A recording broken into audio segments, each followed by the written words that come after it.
ಇವತ್ತು ಸರ್ಕಾರ ಎಲ್ಲವನ್ನ ಸರಿ ಮಾಡಿದೆ. ಎಲ್ಲರಿಗೂ ಏನೋ ತುಳಿತಕ್ಕೆ ಒಳಗಾದವರಿಗೆಲ್ಲ ನಾವು ಸಹಾಯದಲ್ಲಿ ನಾವು ನಿಂತಿದ್ರಿ ಅಂದ್ರೆ ಇವರೆಲ್ಲ ತುಳಿತಕ್ಕೆ ಒಳಗಾದಂತ ಜನ ಬಡವರು. ಇವರು ಸ್ಕಾಲರ್ಶಿಪ್ಗೂ ನೀವು ಕಲ್ಲಾಗ್ತೀರಾ ಅಂದ್ರೆ ಸರ್ಕಾರಕ್ಕೆ ಏನ್ ಬೆಲೆ ಇರ್ತೈತ? ಸರ್ಕಾರಕ್ಕೆ ಒಂದು ಗೌರವ ಇರ್ತೈತ?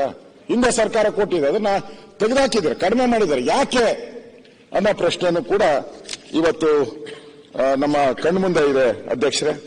ಒಂದ್ ರೀತಿ ನನಗನ್ಸ್ತೈತೆ ಬರಗಾಲದಲ್ಲೂ ಕೂಡ ಇವತ್ತು ಕುಡಿಯೋ ನೀರಿನ ಸಮಸ್ಯೆ ಆಗ್ತಾ ಇದೆ ಇಡೀ ರಾಜ್ಯದಲ್ಲಿ.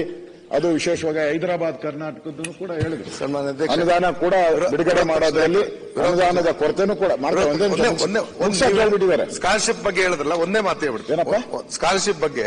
ಸದಾ ನಾವು ಕೇಂದ್ರ ಸರ್ಕಾರ ನಮ್ಮ ರಾಜ್ಯದ ವಿದ್ಯಾರ್ಥಿಗಳಿಗೆ ಕೊಡಬೇಕಾದಂತ ವಿದ್ಯಾರ್ಥಿ ವೇತನ ಸ್ಥಗಿತಗೊಳಿಸಿದೆ. ಅಲ್ಲ, ಇಲ್ಲಿ ರಾಜ್ಯ ಸರ್ಕಾರದ ಅಧಿವೇಶನ ನಡೀತಾ ಇದೆ. ಇಲ್ಲಿ ಮಾತಾಡಿ, ಅಲ್ಲ ಅವ್ರು ಮುಗಿಸ್ಲಿ. ಈಗ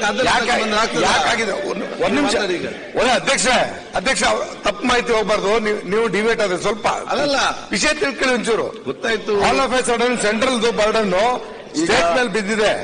ಯಾಕಂದ್ರೆ ನಾನು ಕೂಡ ಸದನ ಸಮಿತಿಯ ಅಧ್ಯಕ್ಷನಾಗಿ ಕೆಲಸ ಮಾಡ್ತಿರುವಾಗ ಈ ವಿಚಾರ ನನ್ನ ಗಮನದಲ್ಲಿ ಇರೋದ್ರಿಂದ ಬೆಳಕು ಚೆಲ್ಲೋದು ನನ್ನ ಜವಾಬ್ದಾರಿ. ತಪ್ಪು ದಾಖಲೆಗೆ ಹೋಗಬಾರ್ದು ಅನ್ನೋದಕ್ಕೋಸ್ಕರ ಹೇಳಿದ್ದು. ಕೇಂದ್ರದ ತಪ್ಪು ದಾಖಲೆಗೋದ್ರಿಂದ ನರೇಂದ್ರ ಸ್ವಾಮಿ ಬಂದಿದೆ. ರಿಪ್ಲೈ ಮಾಡುವಾಗ ಮಂತ್ರಿಗಳಿಗೆ ಹೇಳಿದ್ರೆ ಇವ್ರು ತಪ್ಪು ಹೇಳಿದ್ದಾರೆ, ನಾವು ಸರಿ ಮಾಡಿದೀವಿ ಅಂತ ಮಾಡಿದ್ರೆ ಅದು ರೆಕಾರ್ಡ್ ಹೊರಟೋಗ್ತದೆ.